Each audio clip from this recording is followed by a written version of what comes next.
Guys, welcome back to my channel. మేము ఎక్కడికి వెళ్తున్నామంటే హుస్కోటలో ఉంటాయి కాటేరమ్మ టెంపుల్కి వెళ్తున్నాం అనమాట. మేము వెళ్ళేసరికి చూడండి చాలా ఈవినింగ్ అయిపోయింది, పొద్దు ఊపిపోతుంది అనమాట. వెళ్ళే దారిలో అయితే చాలా అంటే చాలా బాగుంది, పీస్ఫుల్ ప్లేస్ అండి.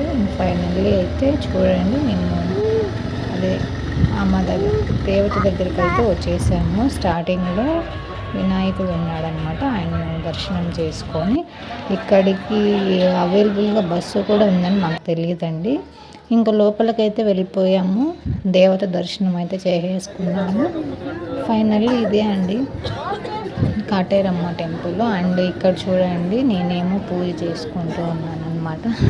నాకు తెలియకుండా మా వారు కూడా నాకు వీడియో తీశారనమాట. ఇక్కడైతే చాలా ప్రసిద్ధి కాంచిందంట అండి, చాలా ఫేమస్ దేవత అంట. మనం ఏం కోరుకుంటే అది కంపల్సరీ నెరవేరుతుందంట.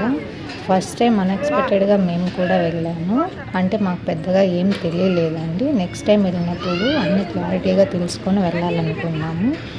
అక్కడైతే చాలా అంటే చాలా బాగా చూడండి, ఇక్కడ చేతబావి కూడా ఉందన్నమాట. దీని చుట్కారం కూడా ఏంటివో పెట్టారు, నాకైతే పెద్దగా ఐడియా లేదు, తెలియదు కూడా. ఇంకా ఫైనల్లీ ఇక్కడ ఏంటంటే చాలా అంటే చాలా కీస్ ఉన్నాయండి. ఎందుకు కట్టారో కూడా నాకు అస్సలు తెలియట్లేదు. చాలా కీస్ అంట, అవి కూడా మొక్కుబడులు అంట. ఇంకా ఫైనల్లీ ఇక్కడ ఏంటంటే అదే ఆ రెడ్ క్లాత్లో కనిపిస్తున్నాయి కదా, అవన్నీ మొక్కుబడులు అంటండి. చాలా అంటే చాలా ఉన్నాయి. ఇక్కడ లోపల ఏమో నవగ్రహాలు ఉన్నాయి, అక్కడ కూడా చూడండి కనిపించకుండా మొత్తం అన్ని టెంకాయలతో మొక్కుబడులు అంటండి అవన్నీ. ఇక్కడైతే చాలా అంటే చాలా మొక్కుబడులు కట్టారు, ఎప్పటి నుంచో ఉందంట కాటేరమ్మ టెంపుల్. మేము కూడా ఫస్ట్ టైం వెళ్ళాము, పెద్దగా తెలియలేదు.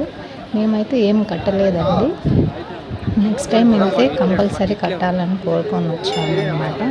ఇక్కడ మేము కూడా 3 రౌండ్లు తిరిగాము, అమ్మవారి చుట్టూ ప్రదక్షిణ చేసుకున్నాము. చూడండి నాకైతే షాక్ అనమాట, ఎంతగా అంటే అంతగా ఉన్నాయి మొక్కుబళ్ళు మొత్తము. ఆ రెడ్ క్లాత్లో కట్టి మొక్కుకుంటే కంపల్సరీ నెరవేరుతుందంట. మీరు కూడా ఈ వీడియో చూసి ఇక్కడే హుస్కోటలో ఉండి అమ్మవారిని దర్శించుకోవాలనుకుంటున్నాను. ఫైనల్లీ ఇంకా ప్రసాదం తింటున్నాము, అంటే కొబ్బరి. మా వాడైతే ఆతృతతో ఎదురు చూసుకో అన్నాడు, ఎప్పుడెప్పుడు తినాలా అని. ఇంకా తినేసాము. ఇక్కడైతే చూడండి నేను ఎంతసేపు ఈ మొక్కుబళ్ళే చూస్తూ